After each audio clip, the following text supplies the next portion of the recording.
တဲ့ဆရာဆရာမတွေကအမြဲပြောလေးရှိတယ်ရေးတာရေးပါဖြေတာဖြေပါအဖြေမှားတယ်ဆိုတာမရှိပါဘူးတဲ့မင်းအကြောင်းပြချက်ကောင်းကောင်းသာပေးနိုင်ရင်မင်းရဲ့အကြောင်းပြချက်ခိုင်လုံမှုပုံမှုတည်ပြီးအမှတ်ပေးမှာပါတဲ့ဟုတ်ပါတယ်အမားမှန်ဆိုတာတသမတ်တဲ့မတတ်မှတ်နိုင်တဲ့ကိစ္စရပ်တော်တော်များများဟာကျွန်တော်တို့ဘဝတွေမှာရှိနေသေးပါအဲ့ဒီကအမားနဲ့အမှန်ဆိုတဲ့သတ်မှတ်ချက်ဟာအကြောင်းပြချက်ဆိုတဲ့အပေါ်မူတည်သွားပါတယ်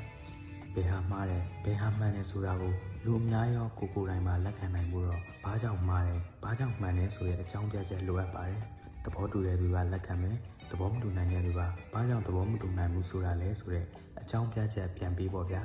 ပြောတဲ့ရေးတဲ့နေရာမှာမဟုတ်ပါဘူးကိုယ်တိုင်ကိုယ့်ဘဝထဲမှာလုပ်နေရတဲ့အလုပ်တွေပေါ်မှာလည်းအကြောင်းပြချက်ခိုင်မာမှဖြစ်မှာပါ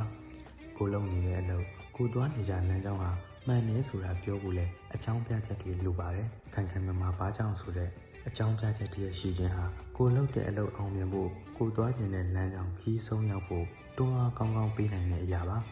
အခြားတစ်ဖက်မှာတော့ဘယ်ဟာမှအကောင်းကြီးပဲမပေးတတ်တဲ့လောကကြီးရဲ့ထုံးစံတိုင်းအကြောင်းပြချက်တွေဟာတခါတရံတလွဲအသုံးချခံရတတ်ပါတယ်လူတွေမြင်မှာမှားနေပေမဲ့သူ့အကြောင်းပြချက်နဲ့သူတော့ဟုတ်နေတယ်ဆိုတာမျိုးအတိတ်ပဲမရှိမှန်းသိရတဲ့အတင်းကတ်သက်ပြီးမြင်တဲ့အကြောင်းပြချက်တွေကိုကျွန်တော်တို့ကိုယ်တိုင်ပေးဘူးအပေးလဲခံရမှုမှာပါအဲဒီလိုဘာလို့လုပ်လဲဆိုတော့အကြောင်းပြချက်ဆိုတာကိုရွေးချယ်မှုကိုကိုမှန်တယ်လို့အတင်ပြနိုင်တဲ့အချက်ဖြစ်နေလို့ပါတခါတရံရွေးချယ်မှုတွေမှားယွင်းသွားပေမဲ့လှုပ်ဆောင်ချက်တွေမှားယွင်းသွားခဲ့ပေမဲ့ကိုကျိုးအတွက်လှုပ်လိုက်ပေမဲ့အကြောင်းပြချက်ကောင်းလို့နာမည်ကောင်းရသွားတယ်အလျှောက်ကောင်းလို့အထောင်သက်သာသွားတဲ့တာရကတွေအများကြီးပါ